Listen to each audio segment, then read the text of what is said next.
నమస్తే. నేను ఈరోజు స్టఫింగ్ మోదకులు కానీ అలాగే ఉండ్రాళ్ళు కుడుములు ఎలా చేసుకోవాలనేది చూపిస్తున్నాను. మనం స్టఫింగ్కి శనగపప్పు ఉడకబెట్టి బెల్లం వేసి మిక్సీ పట్టి బరగ్గా అలాగా చేయొచ్చు. అలాగే బెల్లం కొబ్బరి అది కూడా పాకం తీసి అలాగా చేయొచ్చు. అలాగే బెల్లం కొబ్బరి డ్రై నట్స్ కలిపి కూడా చేస్తే చాలా బాగుంటుంది. నేను ఆ విధానం చూపిస్తున్నాను అనమాట. ఇలాగా అలా చేసిన ఈ మోదకులు చూడండి.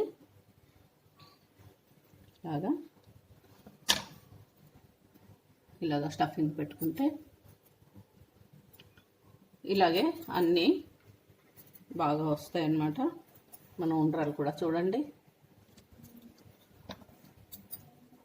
చూసారుగా చక్కగాను. ఇలాగా స్టఫింగ్ చేసి చేసుకుంటే చాలా బాగుంటాయి. అవి ఎలా చేద్దాం అనేది చూద్దాం. ఇప్పుడు మనం స్టవ్ వెలిగించి మూకుడు పెట్టుకుందాం. ఈ మూకుడులోని కొద్దిగా మనం ఏ డ్రై నట్స్ వేయాలనుకుంటున్నామో అవి వేసుకుందాం. నేను కొద్దిగా జీడిపప్పులు తీసుకున్నాను, కొద్దిగా బాదాములు తీసుకున్నాను. ఇవి డ్రై రోస్ట్ చేసుకుంటాను, దోరగా వేయిస్తాను వీటిని.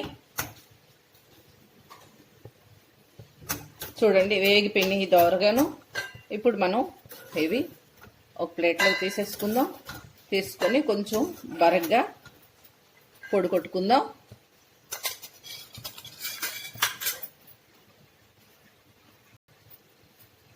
ఇప్పుడు ఇదే మూకుడులోని బెల్లం వేసుకోండి. కొంచెం ఒక చిన్న కప్పు తోటి అరకప్పు బెల్లం తీసుకున్నాను నేను. దీంట్లో కొద్దిగా వాటర్ వేయండి. వాటర్ వేసి కలపండి. అలాగే కొబ్బరి తీసుకోండి. కొబ్బరి మనం ఒక కప్పు తీసుకుంటే బెల్లం అరకప్పు తీసుకోండి, సరిపోతుంది. ఇదిలాగా బాగా కలిపేసేయండి. కొబ్బరి అంతా వేసేసి ఇలాగా కలుపుతూ ఉండాలన్నమాట. కొంచెం ఇలాగా కొంచెం దగ్గరికి అయ్యేలా కలపాలి. యాలకుల పొడి కూడా వేసేసుకుందాం. అలాగే ఇప్పుడు మనం బాదాంలు కాజు ఫ్రై చేసుకున్నాం కదా, ఆ పౌడర్ ఇది. ఇలాగా కొంచెం బరగ్గా ఉంటే ఇలాగా బాగుంటాయి. అవి కూడా వేసేసుకుందాం. వేసేసుకొని ఒకసారి కలిపేసుకోండి. కొంచెం ఇది కొద్దిగా దగ్గరికి అయ్యేలాగా కలపండి. చూసారుగా, ఇలా అయితే చాలు మనకి. ఇవి మనం మోదకుల్లో పెట్టుకోవడానికి స్టఫింగ్కి ఇలా ఉంటే సరిపోతుంది అన్నమాట. ఇప్పుడు మనం ఇంకా స్టవ్ కట్టేసుకుందాం. ఇలాగ మనకి కొంచెం కొబ్బరి కూడా మరీ మెత్తగా మిక్సీ వేయకుండా కొంచెం కొద్దిగా ముక్కలుగా ఉండేలాగా, అలాగే ఈ నట్స్ కూడా మనకి కొంచెం బరగ్గా వేసుకోవటం వల్ల తింటుంటే మోదకులు బాగుంటుంది, చాలా బాగుంటుంది. ఇప్పుడు నేను స్టవ్ ఆఫ్ చేసేస్తున్నాను. ఇది చల్లారనిద్దాం. మనం స్టవ్ వెలిగించి ఇంకో గిన్నె పెట్టుకోవాలి. ఇప్పుడు ఒక గ్లాస్ నీళ్ళు వేసుకోవాలి. మనం అర గ్లాస్ పిండి తీసుకుంటే గ్లాస్ నీళ్లు మనం ఎసరు పెట్టుకోవాలి. ఈ నీళ్ళల్లోని కొద్దిగా సాల్ట్ కొంచెం వేసుకోండి. అలాగే పంచదార ఒక స్పూన్కి ఉండేలాగా వేసుకున్నాను. మీకు కొంచెం అంటే మనం లోపల స్వీట్ స్టఫింగ్ పెడుతున్నాం కదా, అందుకని మీరు కావాలంటే తక్కువైనా వేసుకోవచ్చు, ఎక్కువైనా వేసుకోవచ్చు. ఇది పై పూతకు అనమాట, పై పిండిది, అందుకని చూసుకొని మీరు వేసుకోండి. నేను ఒక పెద్ద స్పూన్కి స్పూన్ పంచదార వేస్తున్నాను. ఇది సరిపోతుంది. మీరు కొంచెం ఎక్కువ ఉండాలనుకుంటే ఇంకొక పావు స్పూన్ వేసుకోండి, సరిపోద్ది. ఇప్పుడు కర్రనిద్దాం. నీళ్ళు బాయిల్ అవుతున్నాయి కదా, ఇప్పుడు ఒక చిన్న స్పూన్తో ఒక స్పూన్ నెయ్యి వేసుకోండి. వేసుకొని ఇప్పుడు కొంచెం మంట తగ్గించేసుకోండి. మంట తగ్గించి ఈ పిండిని వేసి బాగా కలిపేసేయండి. మనం పిండి అంతా పిండి నీళ్ళు బాగా కలిసేలాగా కలిపేసుకోండి. ఇలాగా పిండి కలిపేసుకోవాలి. మనం ఈ మోదకులు స్టఫింగ్ పెట్టుకుంటాం కదా, స్టఫింగ్ బయటకు వచ్చేయకుండా పగిలిపోకుండా చక్కగా రావాలి అనుకుంటే ఇలాగా గ్లాస్ నీళ్ళకి అర గ్లాస్ బియ్యం పిండి వేసుకుంటే పర్ఫెక్ట్గా వచ్చేస్తాయి. ఇలా స్మూత్గా ఉండాలన్నమాట. ఇప్పుడు ఇంకొక స్పూన్కి, చిన్న స్పూన్కి నెయ్యి వేసేసి మనం కలిపేసుకుందాం. ఇప్పుడు కొంచెం మూత పెట్టుకుందాం. మూత పెట్టుకొని 1 నిమిషం ఉంచేద్దాం. 1 నిమిషం తర్వాత మళ్ళా మూత తీసేసి చూడండి, అంటే మనకి రెడీ అయిపోయింది కదా. ఇంకా స్టవ్ కట్టేసుకుందాం. మనకి మోదకులకి, కుడుములకి పైపిండి రెడీ అయిపోయింది. నేను ఇది పొడి బియ్య పిండే వేసాను. నేను పొడి బియ్య పిండికి మనం ఒక 4-5 గంటలు బియ్యం కడిగేసి నానబెట్టుకొని నీళ్లు వార్చేసి ఎండబెట్టుకొని కానీ ఆరబెట్టుకొని కానీ మిల్లు పట్టించేసుకొని మనం నిల్వ ఉంచుకోవచ్చు. అది పొడి బియ్య పిండి. తడి బియ్య పిండి అంటే ఒక 4-5 గంటలు బియ్యం నానబెట్టుకున్న తర్వాత కడిగేసి మొత్తం నీళ్లు ఉంచేసి ఒక 10 నిమిషాలు ఆరనివ్వాలి. ఆరనిచ్చి మనం మిక్సీ కొట్టుకున్నా కానీ, లేదు అంటే మిల్లుకి పట్టించుకున్నా కానీ పిండి రెడీ అయిపోతుంది. అది తడి బియ్య పిండి అనమాట. మీరు ఏ విధంగా తీసుకున్నా పర్వాలేదు. నేను పొడి బియ్య పిండితోటే చేస్తాను, బాగా వస్తాయి. మీకు ఇలా ఈజీ అనుకుంటే ఇలా పొడి బియ్య పిండితో చేసుకోండి. నేను ఇప్పుడు మోదకులకి మౌల్డ్ తీసుకున్నాను, కొంచెం నెయ్యి తీసుకున్నాను. ఇలాగా మొత్తం అంతా అప్లై చేసేయండి. నెయ్యి అప్లై చేసిన తర్వాత ఇది కొంచెం ఈ ఉండ తీసుకోండి.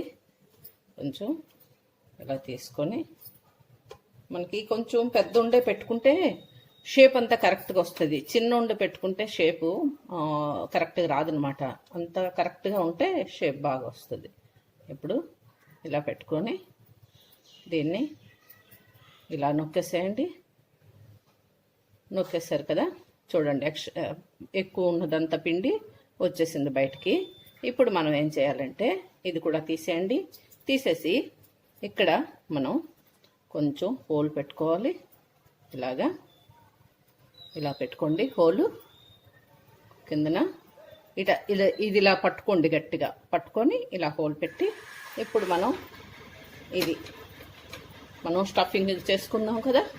ఈ కొబ్బరి, బెల్లం, డ్రై నట్స్ది మిశ్రమం కొంచెం ఎక్కువగా పెట్టేయకండి, కొంచెం పెట్టుకొని లోపల మనం ఆ హోల్లోకి వెళ్ళేలాగా పెట్టేసేయండి. పెట్టేసి ఇప్పుడు ఇది మూసేయండి, పిండితోటి మూసేయండి. ఖాళీ లేకుండా మూయండి, లేదు అంటే కుక్ అవుతున్నప్పుడు అది బయటకు వచ్చేస్తుంది. అంటే బయటకేమి పాకంలాగా వస్తుంది అన్నమాట. ఇలా కవర్ చేసేసుకోవాలి. ఇప్పుడు ఇది ఓపెన్ చేసేద్దాం. ఈ మోదక్ని చూసారుగా, చక్కగాను మనకి మోదక్ ఎంత బాగా వచ్చేసిందో. కిందంతా కూడా ఇలాగ కవర్ అయిపోయింది. ఇలాగే అన్నీ చేసేసుకోవాలి మనం. మోదక్ మౌల్డ్ లేకపోతే చేత్తోని మీరు ఇలా తీసుకోండి, కొంచెం తీసుకొని కొంచెం వత్తండి. కొంచెం పలచగాను చిన్న అప్పడంలాగా వత్తండి. పలచగా ఒత్తుకోండి. ఒత్తిన తర్వాత ఇప్పుడు మీరు ఈ మిశ్రమం వేసుకొని మీరు అంటే ఇలా ఫోల్డ్ చేసుకుంటే బాగా వస్తుంది. లేదు అంటే మీకు ఈజీ మెథడ్ చెప్తాను. ఇదంతా మీరు ఇలాగ దగ్గరకు తీసేసుకోండి. అంతాను దగ్గరకు తీసేసుకోండి. అన్ని వైపులను తీసేసుకొని ఇలా చేసేసుకోండి. ఇప్పుడు ఇదంతా మీరు ఇలా చేసుకొని ఇదంతా ఇలా పెట్టేసుకోండి. పెట్టుకొని ఇప్పుడు ఏం చేస్తారంటే చక్కగాను మీరు మంచి షేప్ తెచ్చుకోవడానికి ఫోర్క్ కానీ చాకు కానీ ఏవైనా కానీ తీసుకోండి. ఏదైనా కానీ తీసుకొని ఇలా చూడండి. ఇది మీరు ఇలా షేప్ తెచ్చేసుకున్నారు కదా. ఇప్పుడు ఇలా పెట్టండి. చక్కగా పెట్టుకోండి. పెట్టుకుంటే మీకు చక్కగాను డిజైన్లు వస్తాయి. ఇలాగా గీతల్లో పెట్టుకున్నా కానీ ఇలా వస్తాయి చూడండి. ఇలాగ మనం చుట్టూ గీతలు పెట్టుకున్నాం కదా, ఇంకా ఇలా ఈజీ అన్నమాట. కొత్త వాళ్ళకి ఇది ఇలాగా ఈజీ మెథడ్. మోల్డ్ లేకపోతే కనుక, మోదక్ మోల్డ్ లేకపోతే ఇలా చేసేసుకోండి. ఇది కూడా ఇబ్బంది అనుకుంటే మీరు చక్కగాను ఇలా తీసుకొని చక్క ఉండ్రాల్లా కూడా చేసేసుకోవచ్చు. ఇలా చేసుకోండి. మీకు అవసరమైతే కొంచెం వాటర్ తడి చేసుకోండి కొద్దిగా, మీకు ఇబ్బందిగా అనిపిస్తే. ఇప్పుడు దీనిలోకి కొంచెం ఈ మనం చేసి ఉంచుకున్న ఈ మిశ్రమం పెట్టండి, స్టఫింగ్ మిశ్రమం ఇలాగా పెట్టేసుకోండి. చక్కగాను ఉండ చుట్టేసుకోండి అంతే. ఇలా ఒక షేప్ చేసుకోండి. ఇలాగా ఇది ఒక షేప్ చేసుకున్నారు కదా, ఇది చూడండి రౌండ్గా వచ్చేసింది కదా. ఇంకొక షేప్ చేసి చూపిస్తాను. ఇది కజ్జికాయలాగా మనం ఇలాగ బాగా మెత్తగా చేసుకోండి. ఇది కూడా అంతే, కొంచెం ఇలా పెట్టుకోండి, పలుచగా చేసుకోండి. ఇలాగా పలుచగా చేసుకొని ఇలా వేసుకోండి. ఈ మిశ్రమాన్ని వేసుకొని కొంచెం వేసుకుంటే చాలు మీరు.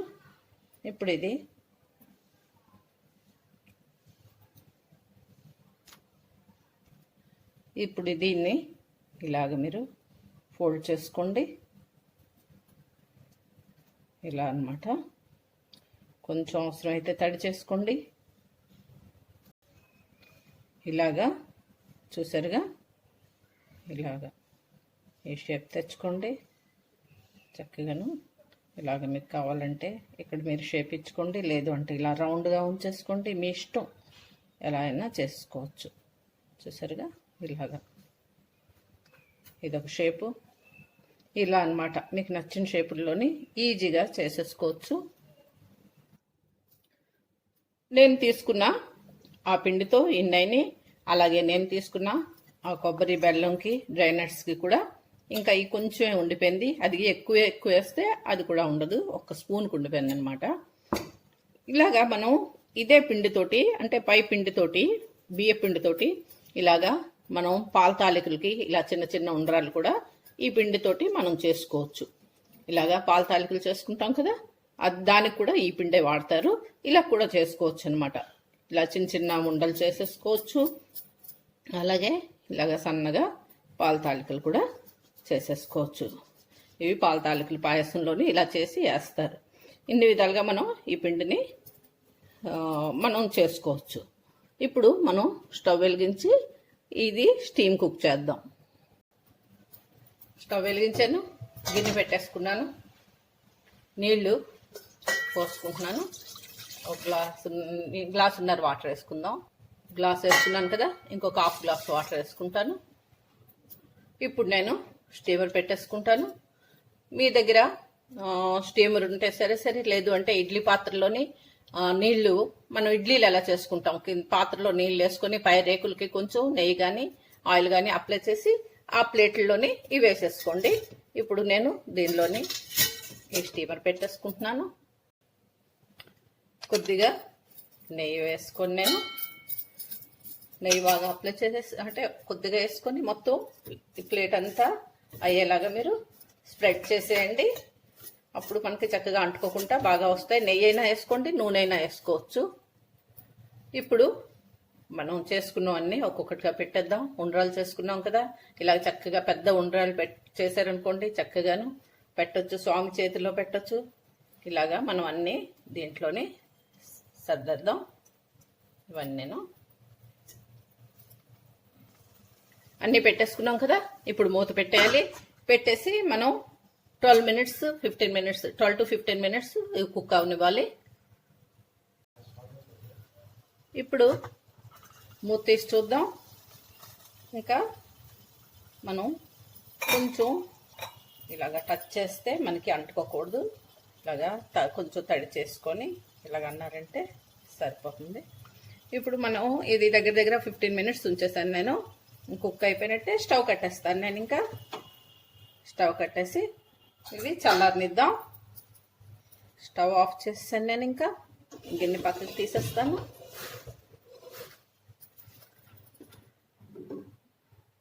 చల్లారేకి తీద్దాం.